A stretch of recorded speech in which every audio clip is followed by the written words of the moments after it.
Creations stand as a testament to his creativity and ingenuity. I extend my sincere appreciation to the PJMP staff, to the organizers for making this event possible. Your commitment and support to all the inmates are truly commendable.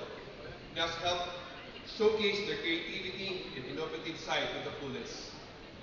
Once again, on behalf of SMCT Baguio, I would like to thank all of you for joining us today, and I hope that you enjoy the event. Thank you and good morning.